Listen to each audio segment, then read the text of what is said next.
ने सहयोग किया है, प्रशासन के हमारे सभी साथियों ने मेहनत की है, वहीं मीडिया का भी रोल बहुत ही सकारात्मक रहा है। चाहे वो G20 का आयोजन हो, उसके कारण मैं मानता हूं कि हिंदुस्तान में ही नहीं दुनिया में एक अच्छा मैसेज गया है। और जो लोग भी यहाँ आए थे, एक प्रतिफल उसका दिखाई पड़ रहा है कि अब बाहर के देशों से भी टूरिस्ट के आने की संख्या बढ़ने लगी है और आगे और बढ़ेगी। अनेक महत्वपूर्ण आयोजन उसके बाद श्रीनगर में हुए। एक आयोजन हुआ था, आप में से कुछ लोगों ने कवर भी किया। भारत सरकार के डेयरी मिनिस्टर आए थे, दोनों स्टेट मिनिस्टर आए थे और लगभग 17 राज्यों के डेयरी मिनिस्टर श्रीनगर आए थे। 2 दिन की कॉन्फ्रेंस हुई। इंडियन सिस्टम ऑफ मेडिसिन का भी कार्यक्रम श्रीनगर में हुआ।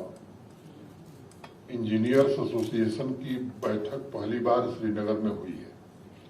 ऐसे ही देश भर के चार्टर्ड अकाउंटेंट्स ने भी अपनी मीटिंग श्रीनगर में किया।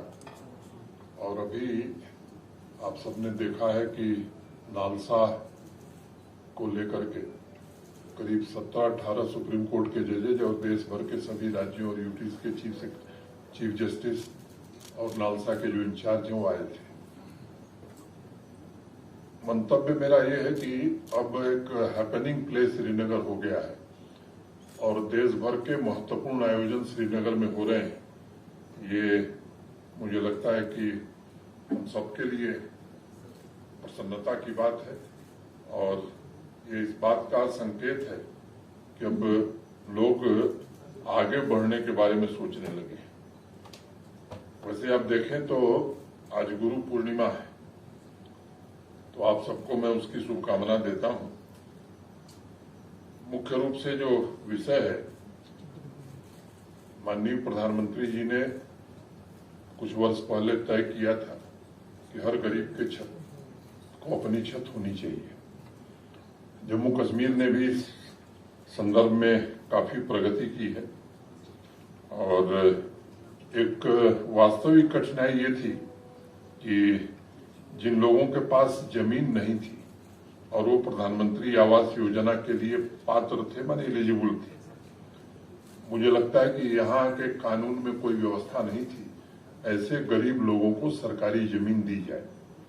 खासतौर से भूमिहीन लैंडलेस फैमिलीज जो एलिजिबल थे PMAY के लिए, प्रधानमंत्री आवास योजना के लिए।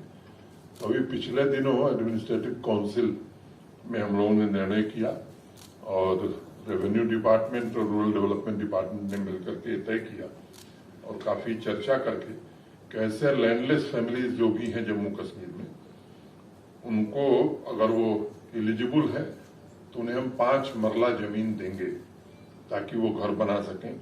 सामान्य रूप से आप देखेंगे तो 1 मरले में ही घर बन जाता है, लेकिन प्रशासन ये मानता है और मैं समझता हूं कि माननीय प्रधानमंत्री जी की इच्छा भी है कि सरकारी संसाधनों पर सबसे पहला हक गरीब आदमी का होना चाहिए। और इस दृष्टि से बड़ी उदारता पूर्वक हम लोगों ने तय किया कि जो भी भूमिहीन लोग हैं और प्रधानमंत्री आवास योजना के लिए एलिजिबल हैं, उन्हें 5 मरला जमीन हम उपलब्ध कराएंगे ताकि केवल घर न बनाए, 1 मरला में घर बनाए, 4 मरले का उपयोग अपने और अपने परिजनों के जीवन यापन के लिए कर सकें। ये एक मुख्य रूप से उद्देश्य रहा है।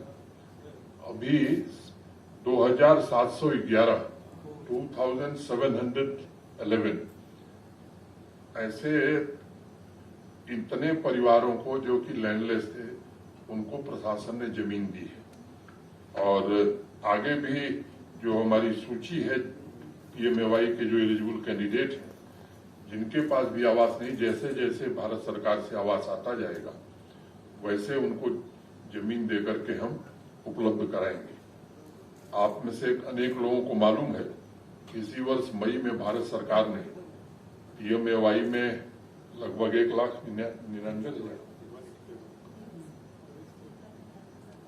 1,99,550 1,99,550 PMAY में अतिरिक्त मकान दिए थे तो जो वेटिंग लिस्ट हमारी है उसको कैसे सैचुरेट किया जाए, इस दृष्टि से यहाँ के प्रशासन ने प्रयास किया था और भारत सरकार ने उदारता पूर्वक ये आवाज दिए थे।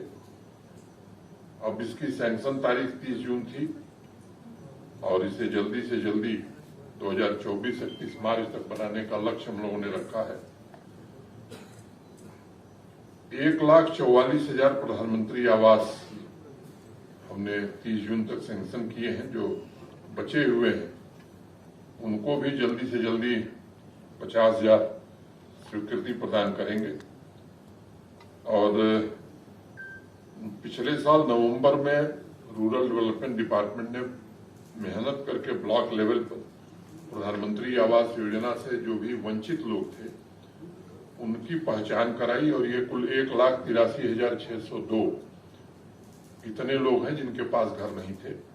इनकी सूची हमने बनाई है और हमारी प्राथमिकता है कि इन सबको सैचुरेट कर दिया जाए। मैंने हर आदमी का अपना मकान, जो प्रधानमंत्री जी की मंशा है कि सभी के पास आवास हो, ये हम संतृप्त करने जा रहे हैं, सैचुरेट करने जा रहे हैं। जो कठिनाई थी लैंडलेस लोगों की, वो कठिनाई हमने दूर कर दी है और अब वो लैंड ओनर भी हो जाएंगे, हाउस ओनर भी हो जाएंगे। मुझे लगता है कि ये एक ऐसा कदम है कि केवल घर उनको नहीं मिल रहा है, मुझे लगता है कि उनके जीवन में आमूल चूल बदलाव आ रहा है।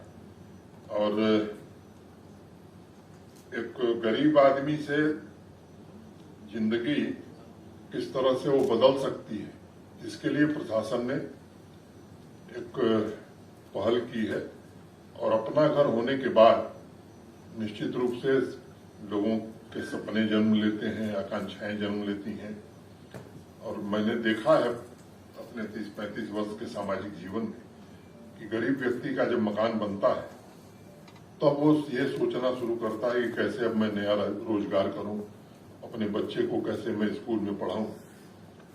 और मुझे लगता है कि किसी गरीब परिवार के सर पर छत आते ही एक तरक्की का नया संकल्प शुरू होता है। और ये जो 2,711 परिवारों को जमीन देकर छत देने का इंतजाम प्रशासन ने किया है, मुझे लगता है केवल दरवाजे खिड़कियां नहीं बन रही हैं, बल्कि जीवन में नए सपने पूरा करने का उन्हें अवसर दिया है। मैं ऐसे सभी फैमिलीज को हृदय से बधाई देता हूं, शुभकामनाएं देता हूं। जो बचे हुए भूमिहीन हैं और जो पात्र हैं उनकी भी आकांक्षाएं पूरी हो, इसके लिए जम्मू कश्मीर प्रशासन पूरी तरह से प्रतिबद्ध है। वंचित वर्गों के लिए योजनाओं की बात यहाँ काफी होती थी, लेकिन जमीन पर आप लोग जानते हैं कम उतरती थी।